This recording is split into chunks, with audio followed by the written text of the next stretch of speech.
Muna Cabdi Abiib oo ku nool magaalada Gursum ee gobolka Faafan ee dowlad deegaanka Soomaalida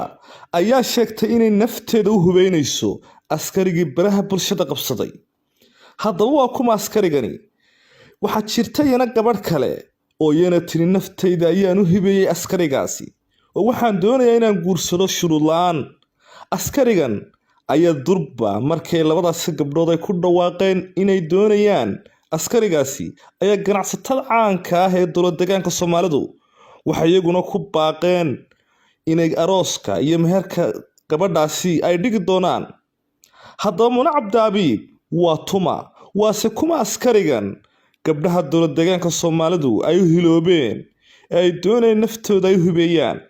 Barnaamijkaynu ku qaadaa dhigi doonaa hayeeshee daawado intayna barnaamijka u gudagelin haddaa channelkan ku cusubtayna subscribe saar muuqaalkana like garee kusoo dhawaada barnaamijka.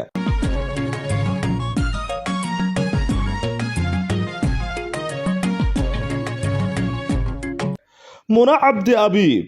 oo ku nool magaalada Gursum ee gobolka Faafan ee dowlad deegaanka Somali State ee Soomaali Galbeed ayaa sheegtay inay nafteeda u hibeynayso askarigii baraha bulshada qabsaday. Muna waxay noo sheegtay inay shuruud la'aan ogoshahay in askarigan ku guursado meher la'aan iyo waliba kharash kastaba. Muna waxay sheegtay inay xitaa ku gali doonto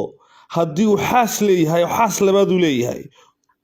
Muna waxay sheegtay inay arrinkan ku dhiirigelinayso ciidanka guurka loogu fudaydinayo gaar ahaan ciidanka liyu booliiska ee dowlad deegaanka Soomaalida. Gabadh kale oo labaad oo lagu magacaabo Muna Cabdi Abiib oo ku nool magaaladaasi ayaa iyaduna waxay tiri waxaan doonayaa askarigaasi inaan guursado. Gabadhan ayaa lagu magacaabaa Aasiyo ayaa iyaduna sheegtay inay rabto inay noqoto xaaska labaad ee wiilkan maadaama Muna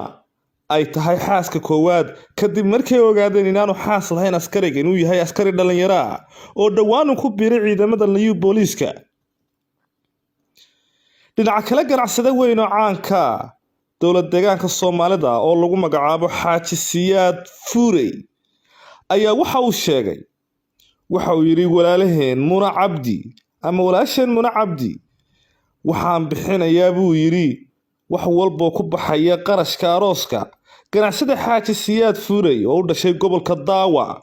ayaa sheegay inuu bixin doono meherka Muna Cabdi Abiib oo ku nool degmada Gursum taasoo uu sheegtay inay nafteeda u hibeynayso askarigii baraha bulshada qabsaday ee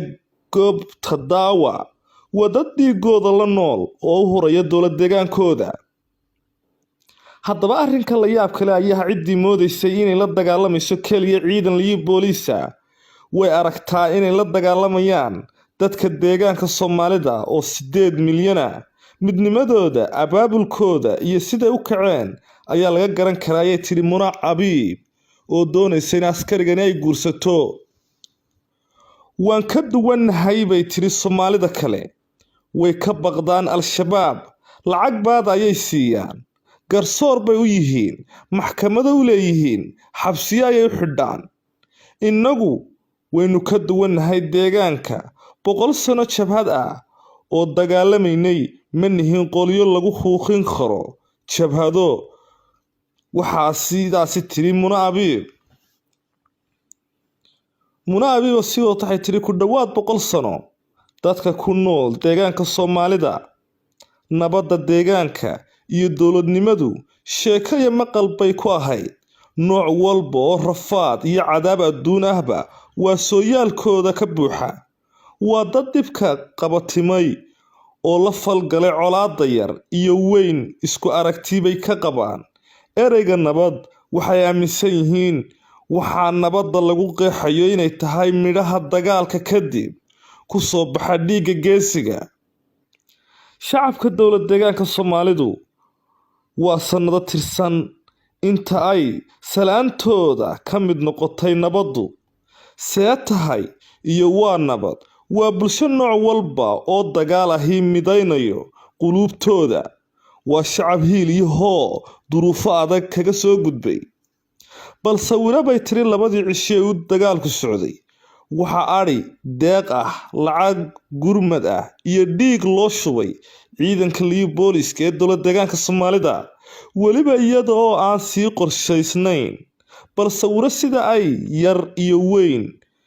barahooda bulshada taageerada iyo guubaabada ugu qorayaan waliba iyaga oo aan lagu amrin sawirka ku soo baxaya waa in dadkani gunta hoose iyo deganaanimada ka midaysan yihiin oo ay wixii dhib ah hal ugu yihiin xiiso badan tacaddi jirdil kufsi iyo dil ama uma qabaan sabab waa dad soo arkay way ka soo dhargeen kolkaas bay ciddii wuxuusnimadaas ula timaada ku dacaroonayaan jeer ay la wada diriraan ilaahay ha barakeeyo buu tiri ciidankeena dowlad deegaanka Soomaalida ee liyu booliska guud ahaanba gabdhaha bay tiri dowlad deegaanka Soomaalida waxaan ku boorinayaa inay askari kasta oo ka tirsan liyu booliska ay shuruud la'aan ay ku guursadaan oo aanay ku xidhin wax dhaqaale ah sida anigu maanta aan horseedka aan ugu noqday haddaba gabadha lagu magacaabo Muna Cabdi Abiib oo ku nool magaalada Gursum ee gobolka Faafan ee dowlad deegaanka Soomaalida ayaa waxay sheegtay in iyadu nafteeda ay u hubeynayso askarigii baraha bulshada qabsaday taas ayaanu sameeyay bay tiri in ciidanka gaarka liyu booliska loogu fudaydiyo dhinaca guurka oo ay u noqdaan xaaslayaal faamiliyo reero leh maadaama ay xabad jooga yihiin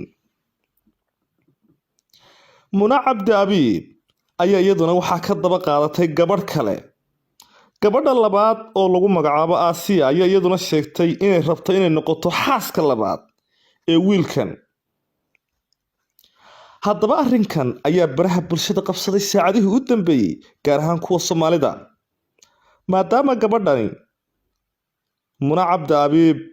ay tahay hormuudkii u horeeyay ee ku baaqay inay doonayso askarigan isla markiiba waxa ay la kulantay askarigaasi iyadoo ugu tagtay jiida dagaalka ganacsadaha kale ee caana oo lagu magacaabo Xaaji Siyaad Furay oo u dhashay gobolka Daawa ayaa sheegay inuu bixin doono meherka Muna Cabdi Abiib oo ku nool degmada Gursum taasoo sheegtay in nafteeda u hibeynayso askarigii baraha bulshada qabsaday goobta Daawa waa dad dhiigooda la nool oo dhiigooda u horaya ciidankooda liyu booliska ayuu yiri Xaaji Siyaad Furay